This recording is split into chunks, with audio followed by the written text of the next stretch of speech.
Hello guys, welcome ulit sa ating panibagong video. In today's video, pag-usapan natin kung paano mag-FS or ito yung in-depth guide for Force Shielder. So kung gusto nyo mag-shielder, panoorin mo itong video.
So, let's start.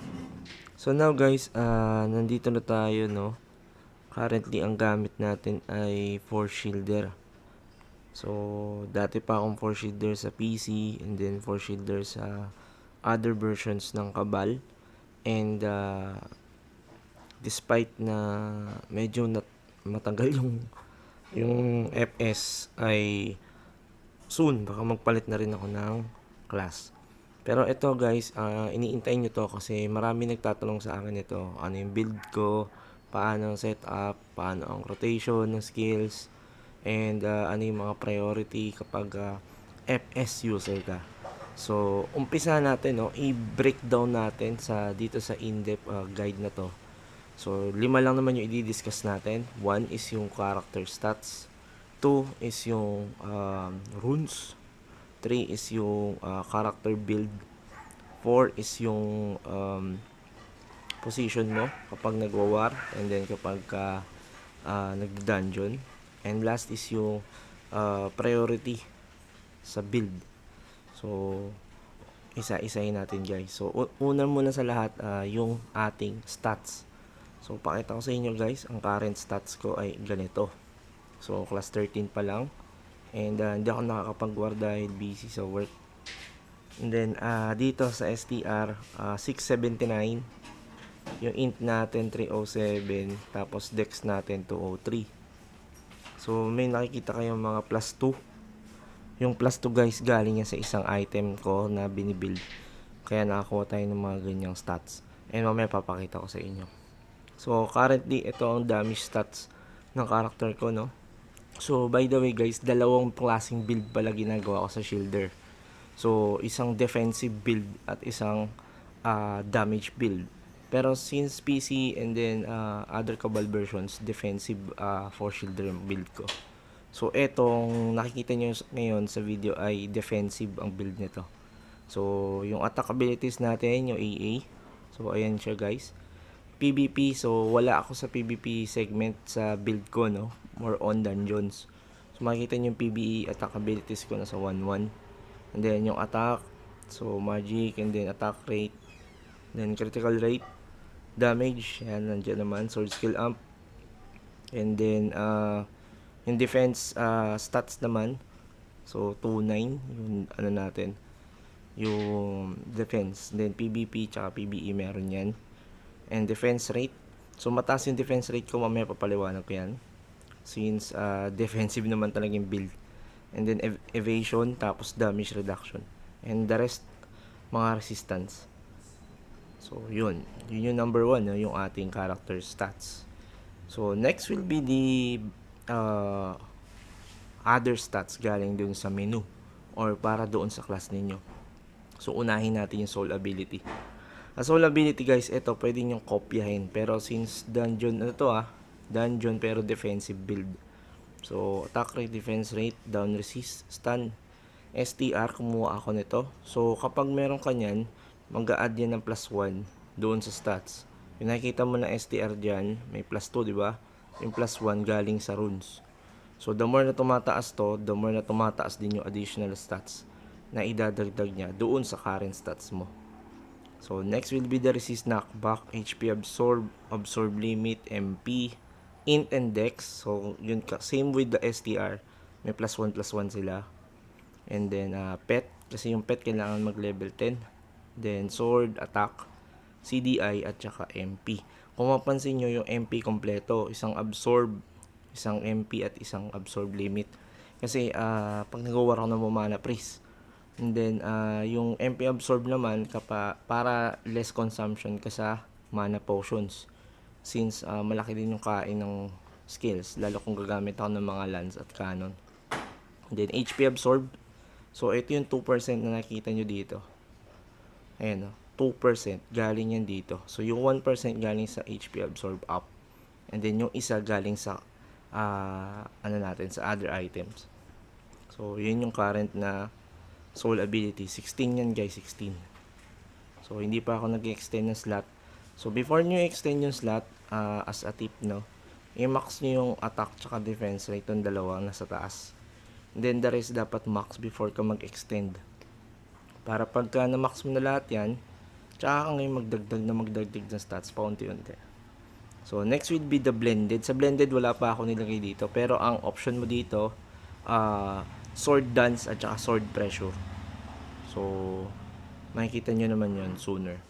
Pero this time, baka di nyo na makita kasi magpapalit tayo ng character. So, next will be the collection. Collection ang pinaka-majority ngayon, no, na galing. Kaya pakita natin yung mga completed yan guys. So, sa segment to ng challenge kaya sabi nung iba ay bakit ang kunat ko daw sa dungeon and kaya kong suluhin lahat ng dungeon maliban lang sa S2 at saka Eka. Yung Eka kasi hanggang lang ako doon, wave 10. Yung after nung kay Tyrant. So, hindi ko na masustain yung susunod na tatlong wave dahil kinakapos ako sa damage at saka sa oras. So, ito yung dahilan nun. Sa challenge pa lang kasi guys, sobrang dami ko na na-complete, no? Kasi alam ko na paano tumatakbo yung collection. And ito guys is, mapansin nyo more onto PBE dahil nga puro farm nga ako. So, next yung sa dungeon natin, dalawa lang yung kinuha ko, no? Parehong defense. Like in Das 1 at saka yung Illusion Castle Underworld. Kasi hindi ko pa na-discuss itong collection, yung part 2. So, soon i-discuss ko yan. Upgrades at saka sa special. Wala akong kinuha sa dalawan to. Dito lang muna kayo sa dalawan to. Challenge at saka dungeon. Kasi yun naman yung top priority ng class. Unless kung magpi-PVP ka, so you can go with special at saka upgrade. Kung more onto dungeon, ayan. Diyan, kukuha ka ng normal stats. Dahil yung stats nga na-discuss ko na yun doon sa collection challenge, no, na nahati nga yung stats sa tatlo. Normal, PvP, tsaka PvE. So, yan. At least nakikita nyo na yung overview. Achievement, guys, ito, meron tong dagdag, no. So, sa title, wala akong nakuha. Dito meron. So, yan yung titles, no. Yung achievement nito, guys, dungeon kasi tayo. So, makikita nyo, lahat bukas na. So, lahat, ang target kasi talaga kapag mag-change or mag-switch class ako, kailangan ma-open na lahat bago ako mag-change ng class. Ayan, na-open na yan lahat. So, ibig sabihin, bubunuin yan nung ipapalit ko na class. So, lahat yan may corresponding titles. And lahat yan gumagalaw. So, tulad nito, Peacemaker in Chaos 6. Hinihintay ko yung Chaos 6 para mapasok ko na kagad. Tapos, lalagyan ko yan lahat ng laman. And items naman, so dito lang ako sa dungeon kasi dungeon talaga focus ko. So yun yung sa achievement. So dito guys, mastery. Dito wala pa akong ginawa dito. Pero yung mastery guys, ang kukunin nyo dito kapag defensive ay itong penetration 1 galing sa merit point. And then penetration, ignore penetration, which is yung damage reduction. Kasi mostly ang kinukuha ko sa FS, damage reduction, defense, at saka defense rate. Kasi yung tatlong yun, kapag meron ka na mataas na ganun, pwede ka makasustain sa mga high dungeon. Tapos kapag naman more onto resistance, is yung mga crit damage galing sa other characters or class. So next will be yung ating equipment. So dito na papasok yung equipment guys, no. Currently may mga nakuha tayong +5 na accessories. So pocho. So ito nga pala yung current build, no. So hindi na ako mag-showcase, nakita nyo na dito eh.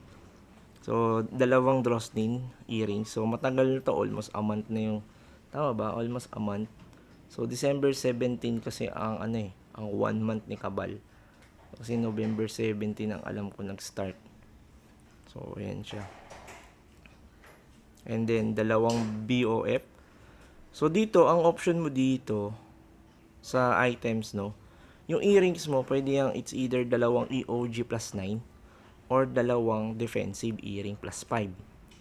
Pero kung kaya mong gawing hybrid tulad nitong Drossnin, dahil may defense rate, tapos meron ka pang HP steal. So malaking bagay yun kasi hindi ka bibili ng isang earring lang na isa lang ang purpose. So eto hybrid na to dahil nga may defense rate, tapos may max HP steal. So malaking bagay ang hatak ng HP steal dahil kasi may 2% ka ng HP absorb. Sapat na yon, hindi mo na kailangan kumuha pa ng ibang HP absorb items para lang makahatak ng HP.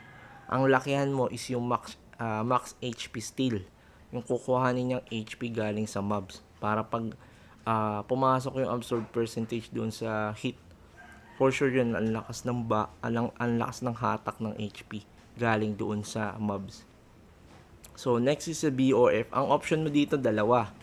It's either magsishena ka na bracelet or magbi-BOF +7 ka. So dito kasi ang option ko talaga dapat dito, lalo na at magpapalit ako ng wait lang, restart natin. Lalo na at magpapalit ako ng class, dapat nakashena na ako. Wait lang ito yung bigay nung shena. So may nakita akong shena kanina, mura na to. Accuracy ang kukunin nyo guys, accuracy. So kasi ang penetration ay unto late game na eh. So since nag-start ka pa lang at inaalam mo pa lang yung mga proper build, so pwede ito. So ito yung una ko nakita guys. So may CDI naman, all attack, basta all attack up, okay yan, all good sa akin yan. And kailangan ko dito yung MCR +1. Wala akong ibang kinukuhang stats dito kundi yung MCR lang. So kailangan ko kasi yung lalo ka FS or FB ang character mo. Pero since FS ka, MCR, taasan mo yung MCR dahil nga yung crit rate mo, putok-putok na yung crit rate mo. So kung nakalampas 80 plus ka or 60 plus ng crit rate, tapos ang MCR mo ay under 50% lang, baliwala yung other excess na crit rate. So isa to sa mga nakikita kong pwede. So since accuracy naman, so later on tsaka mo palitan ng penetration kapag kaya na ng bulsa mo. Dahil yun nga, sobrang hirap nga na dito kasi nga yung item na shena ay hindi na kinakrap. Ibig sabihin hindi mo na pwedeng gawin yun dati sa ibang version ng Kabal na magkakrap ka ng sangkatotak na shena para lang makakuha ng penetration. So ngayon dito hindi mo yun magagawa dahil bibilin mo siya ng ready-made na. So ito ang isang option rather than that. Kasi may papakita ko sa inyo mamaya guys kung saan ka kukuha ng penetration nang hindi ka bumibili ng item. So ayan. So dalawa yan guys Wait. Dalawa yan. Ayan, dalawa. Ay. So far BOF +7 muna dahil ito yung mura. Kasi nasa 2k gems nanto. Mura lang siya. So next will be the amulet. Amulet of Resist dapat to +4. Kasi wala pang Orpidia at saka wala pang yung AOP kasi guys is OP yung price. Ito pakita natin para may guide kayo, no. Amulet dapat AOP dahil may MCR to eh. Amulet of Pain. Ayan. Sobrang OP nga lang. +5 ayan. So dapat ganyan.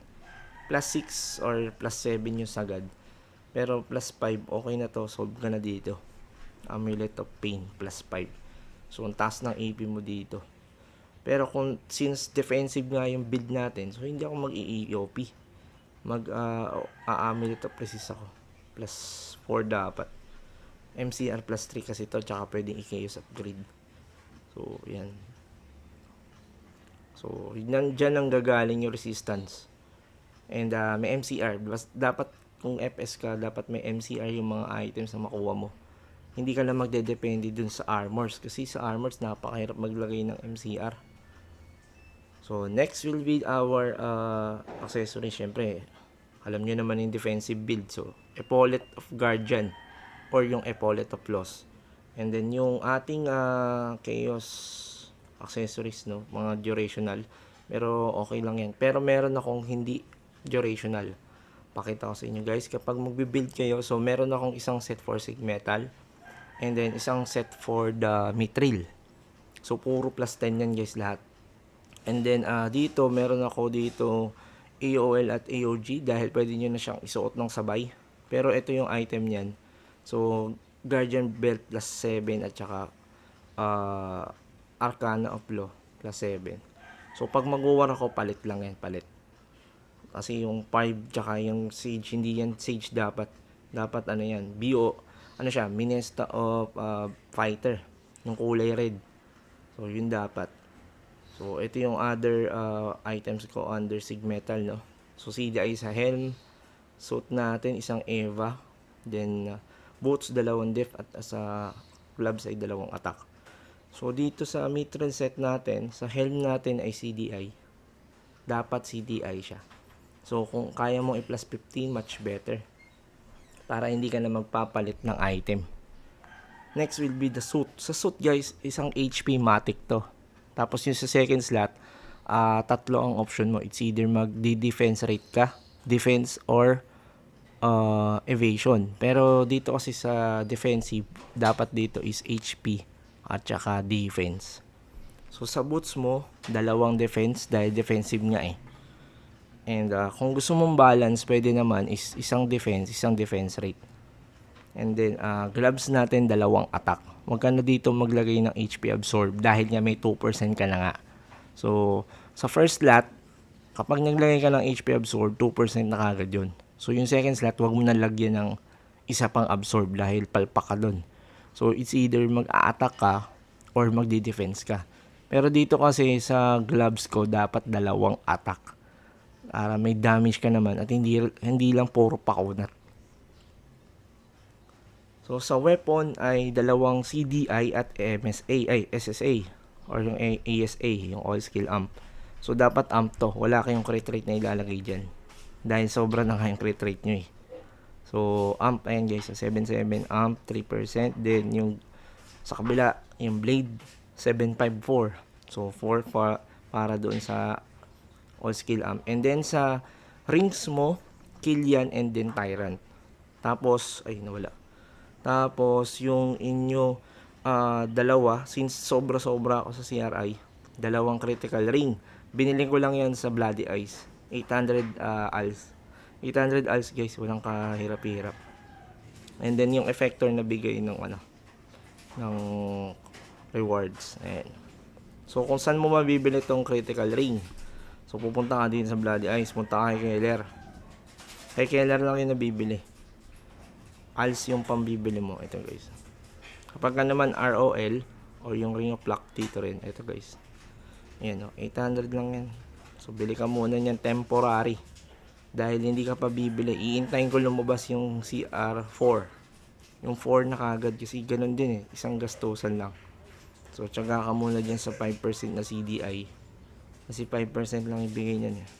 2.5. Yan. Kung meron ka ng critical ring plus 2, much better. 2 ganun. Kasi sobra ka na nga sa CRI.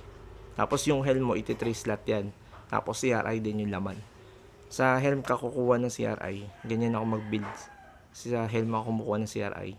Tapos ang SSA nandito galing sa lahat ng nasa baba. So sa costume, yun lang naman siya. Others, wala. So currently, ang aking CPI 306. Wait lang, tanggalin natin to. So, 306, malinis na yun. Imagine guys, tinin nyo lang yung item ha. Wala pa akong plus 15 dyan. Puro basura pa to. So, wala pang plus 15 dyan. Puro, ako lang nag-plus kasi nito eh. Plus 11, plus 10. Plus 10 kasi plus 11, yun yung pinaka-safe. Tapos, hintayin mo na lang yung mga ready-made. Kasi ready-made maganda, doon kayo mag-spend, ready-made na. Huwag na kayo magpakamatay mag-apps. Dahil malamang sangkatotok na failed ang sasapitin ng character ninyo. So, tapos na tayo sa items. And then sa force wing, guys. Plus 2 pa lang, hindi ko napansin yan. And then mercenary, lupit no? MP. Pag namana press pa ako, ewan ko na lang. Tapos dalawang skill book. Kasi kailangan ko yung skills nito na umabot na ako ng 540. 226 pa lang. So, punta tayo ng Desert Scream para naman doon sa skill rotation. So, dito sa skills, meron ako ditong ni-ready, no? Ibang set. So, wait lang. Punta tayo sa dummy. So, for the dummy, ito.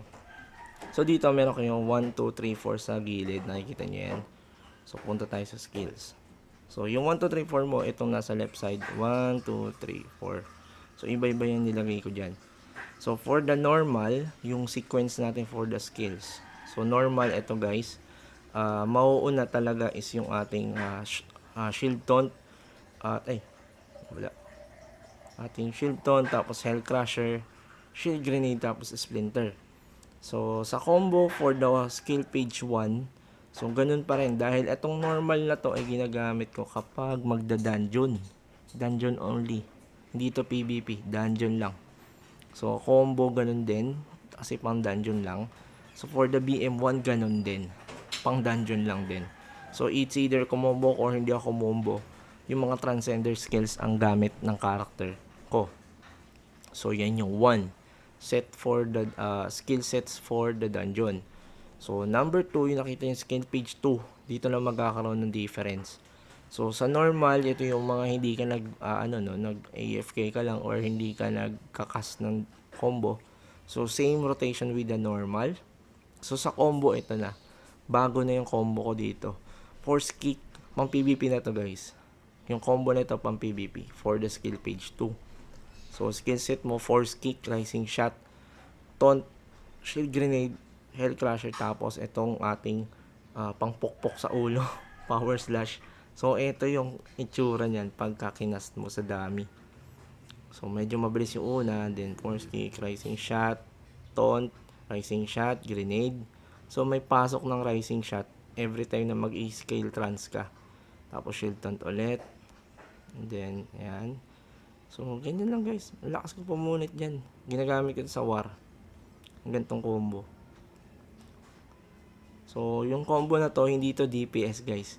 So, iba pa yung DPS ng shielder. Ito may halo kasi ito. So, yun yung current na gamit natin for the combo. And sa battle 1, ganun din. BM1 halo. So, meron akong trans, meron akong mga novice. Pang DPS lang. Pang ano yan, pang filler yan. So, yun yung term, filler. Kasi yung CD reduction ay yung, tama, yung cooldown reduction is kailangan sakto.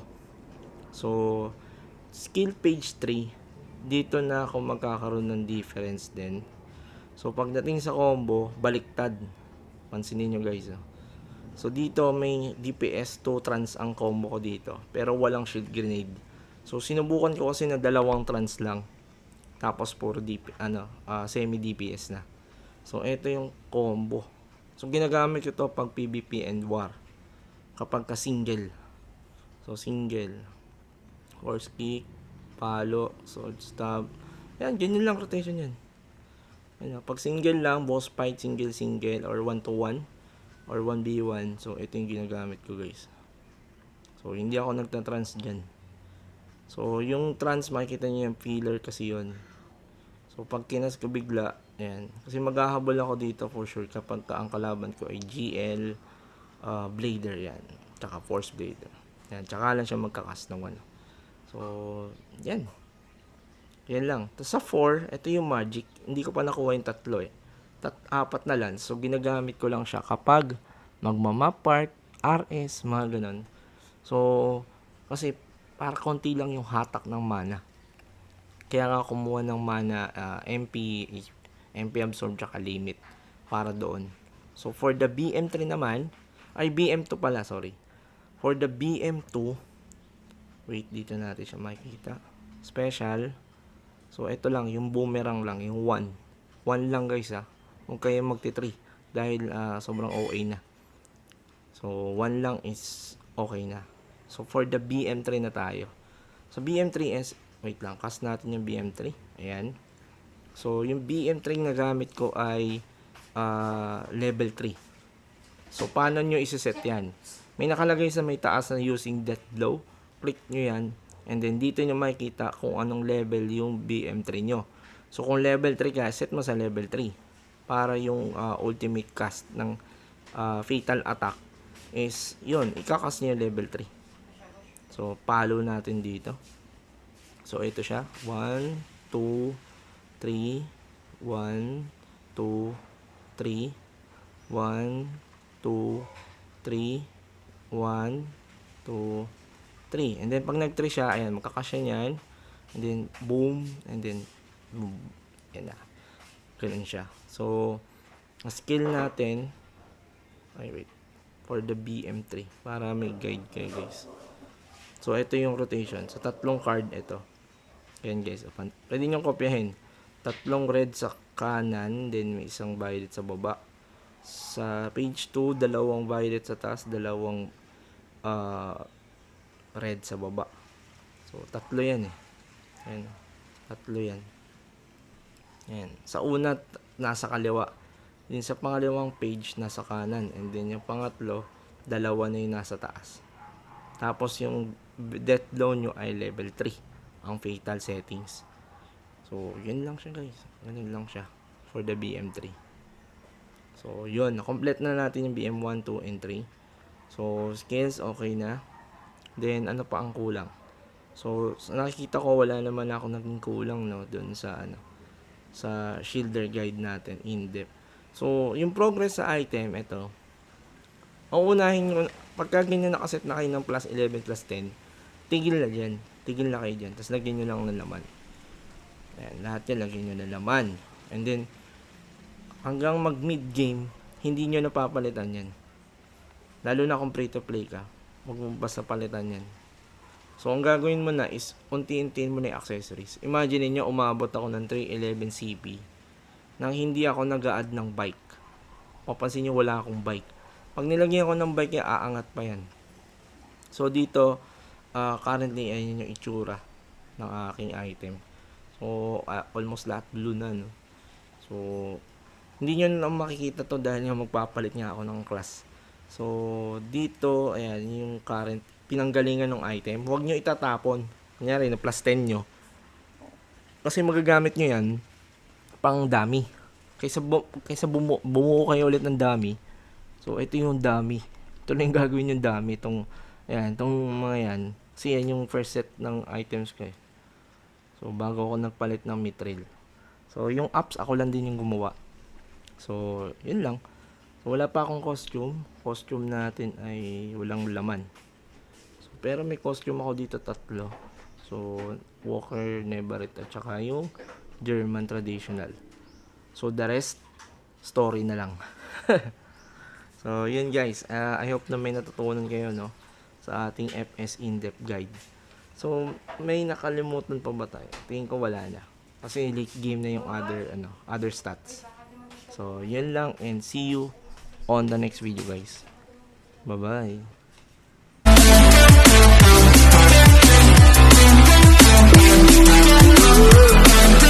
See you